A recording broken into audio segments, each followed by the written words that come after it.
Hello students, welcome to Shiny Maths. 9ஆம் வகுப்பு பயிற்சி 6.4ல் 4வது கணக்கு பார்க்கலாம்.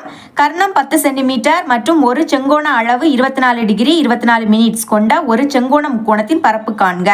ஃபஸ்ட்டு செங்கோண முக்கோணம் வரைஞ்சிக்கலாம், சரிங்களா? ஓகே, இந்த மாதிரி தான் நீங்கள் வரைஞ்சிக்கணும். இப்போ இது ஏ, இது பி, இது சி. இந்த பி கோணம் தான் நம்மளுக்கு செங்கோணம். செங்கோணம்னா 90 டிகிரி. அப்போ 90 டிகிரிக்கு எதிரில் இருக்கக்கூடிய ஏசி இதுதான் என்னன்னா கர்ணம். நம்மளுக்கு இங்கே கர்ணத்தோட மதிப்பு தந்திருக்காங்க 10 சென்டிமீட்டர். அப்போ 10 அப்படின்னு எழுதிக்கலாம். நெக்ஸ்ட்டு ஒரு குறுங்கோண அளவு. குறுங்கோணம்னா 90 டிகிரியை விடைக்கும் கம்மியான கோண அளவு, சரிங்களா? அப்போ இந்த ஏ கோணத்தை எடுத்துக்கலாம். இங்கே டீட்டாவோட மதிப்பு தந்திருக்காங்க 24 டிகிரி 24 மினிட்ஸ் எழுதிக்கலாம். 24 டிகிரி 24 மினிட்ஸ். இப்போ டீட்டாக்கு எதிரில் இருக்கக்கூடிய இதுதான் என்னது எதிர்பக்கம். அப்புறம் இது ரெண்டு தள்ளி பாக்கியா இருக்கக்கூடிய இதுதான் என்னது அடுத்துள்ள பக்கம், சரிங்களா? ஓகே, நெக்ஸ்ட் பாருங்க, நம்ம இங்க என்ன கண்டுபிடிக்கணும்? முக்கோணத்தின் பரப்பு கண்டுபிடிக்கணும். அப்போ முக்கோணத்தின் பரப்பு கண்டுபிடிக்கக்கூடிய ஃபார்முலாவை எழுதிக்கலாம். முக்கோணத்தின் பரப்பு is equal to 1/2 into B into H சதுர அலகு, சரிங்களா? ஓகே, இப்போ பாருங்க 1/2 பின்னா என்னன்னா அகலம். அகலம்னா இது ஏபி, சரிங்களா? எழுதிக்கலாம் இன்டு ஏபி. அப்புறம் இன்டு ஹெச்னா உயரம். உயரம்னா இது பிசி, சரிங்களா? அப்போ பிசி.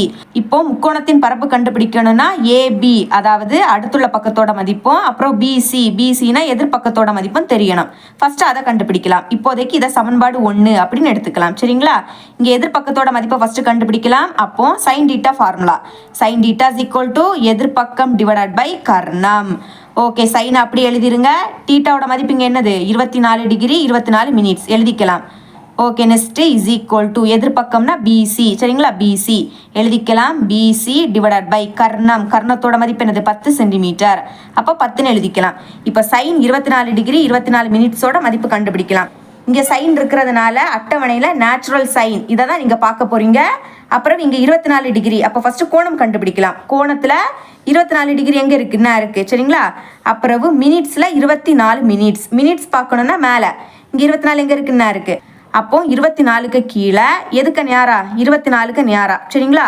அப்போ என்ன மதிப்பு வருது 0.4131 எழுதிக்கலாம். 0.4131. இங்கே 10 வகுத்தல்ல இருக்கு. இந்த பக்கம் வந்துன்னா பெருக்கலா மாறிடும். அப்போ பெருக்கல் 10. இங்கே இனிமேல் பிசி மட்டும் இருக்கும், சரிங்களா? இனி இதை பெருக்கலாம். இங்கே ஒரே ஒரு 0 இருக்குது. அப்போ ஒரு நம்பர் தள்ளி புள்ளியை வைங்க, சரிங்களா? அப்போ அந்த புள்ளி 4க்கு அடுத்த வரும். அப்போ 0.4.131. இங்கே இருக்கக்கூடிய புள்ளியை ஒரு நம்பர் தள்ளி வச்சுக்கிட்டோம். இனி இந்த பிசி. இப்போ நம்ம பிசியோட மதிப்பை கண்டுபிடிச்சிட்டோம். இதே மாதிரி ஏபியோட மதிப்பை கண்டுபிடிக்கலாமா? ஏபியோட மதிப்பு கண்டுபிடிக்கணும்னா cos theta formula. Cos theta is equal to அடுத்துள்ள பக்கம் டிவைடட் பை கர்ணம். ஓகே, காஸ் டீட்டாவோட மதிப்பு என்னது 24 degree 24 minutes is equal to அடுத்துள்ள பக்கம் ஏபி. ஏபி டிவைடட் பை கர்ணத்தோட மதிப்பு 10. இப்போ காஸ் 24 டிகிரி 24 மினிட்ஸோட மதிப்பை கண்டுபிடிக்கலாம். ஓகே, காசு இருக்கனால நேச்சுரல் கொசைன் இதை தான் நீங்கள் பார்க்க போறீங்க. 24 டிகிரி. அப்போ கோணம் 24 டிகிரி எங்கே இருக்குன்னு கண்டுபிடிங்க. என்ன இருக்குது, சரிங்களா? அப்புறம் 24 மினிட்ஸ். 24 மினிட்ஸ் இங்கே இருக்குது. அப்போ 24 மினிட்ஸுக்கு கீழே எதுக்கு நேராக வரணும் 24 டிகிரிக்கு நேராக வரணும். அப்போ மதிப்பு என்னன்னா 0.9107 எழுதிக்கலாமா? 0.9107 வகுத்தல் இருக்கக்கூடிய 10 இங்கே வரும், பெருக்கலாக வந்துடும். இனி அங்கே ஏபி மட்டும் இருக்குது, சரிங்களா? இங்கே ஒரு 0. அப்போ இந்த புள்ளியை ஒரு நம்பர் தள்ளி வைங்க. அப்போ 0.9.107 இஸ் ஈக்குவல் டு ஏபி. இப்போ நம்மளுக்கு ஏபியோட மதிப்புமே தெரியும். இப்போ பிசியோட மதிப்பும் ஏபியோட மதிப்பும் இந்த சமன்பாடு 1ல் பிரதியிடலாம். அப்போ எழுதிக்கலாம் ஏபி மற்றும் பிசியின் மதிப்பை சமன்பாடு 1ல் பிரதியிட. ஓகே, எழுதிட்டேன். இனிமேல் அந்த சமன்பாடு 1 நீங்கள் அப்படி எழுதிக்கணும், சரிங்களா? அதையும் எழுதிக்கலாம்.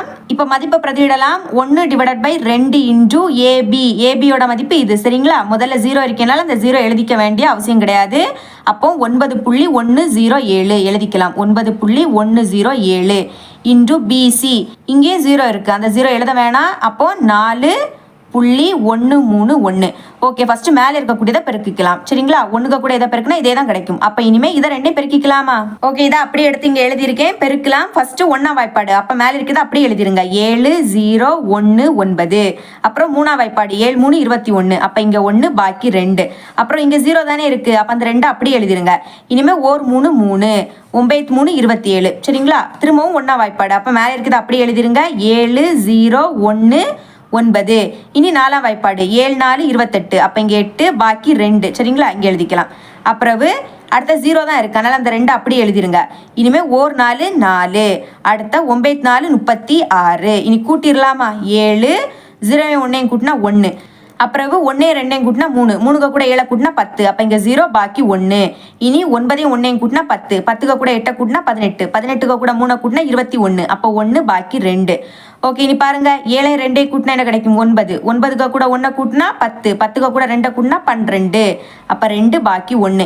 இனிமே 2 1 கூட்டினா 3. 3 கூட 9 கூட்டினா 12. 12 கூட 4 கூட்டினா 16.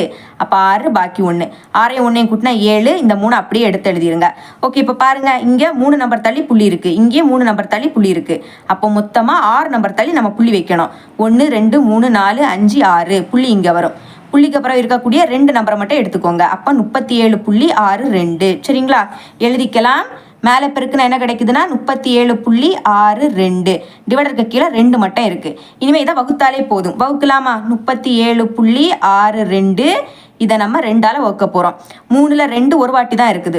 2 2 கழிச்சா 1 கிடைக்கும். இனி அடுத்த 7 இறக்கிக்கலாம். இனிமேல் 8 2 என்னது? 16. அப்போ 17 இருந்து 16 கழிச்சா 1. அடுத்த இந்த 6 இறக்கிக்கலாம். திரும்பவும் என்னது? 8 2 16 கழிச்சா 0 கிடைக்கும். அடுத்த இந்த 2 இறக்கிக்கலாம். 2 2 கழிச்சா 0 0 வந்துடுச்சு.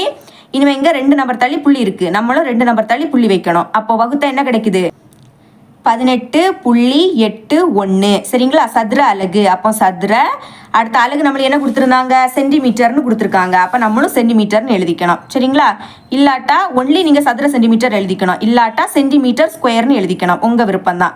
ஓகேங்களா, ஃபைனலாக ஆன்சர் எடுத்து எழுதிக்கலாமா? முக்கோணத்தின் பரப்பு = 18.81 சென்டிமீட்டர் ஸ்கொயர். உங்கள் புக்கில் சென்டிமீட்டர் ஸ்கொயர் தான் எழுதியிருக்காங்க, அதை தான் நானும் இங்கே ஃபாலோ பண்ணிக்கிட்டேன். ஓகே, இவ்வளோ தான் இந்த சம். இது உங்களுக்கு கிளியராக அண்டர்ஸ்டாண்ட் ஆகிருக்கும் நம்புறேன். தேங்க்ஸ் ஃபார் வாட்சிங்.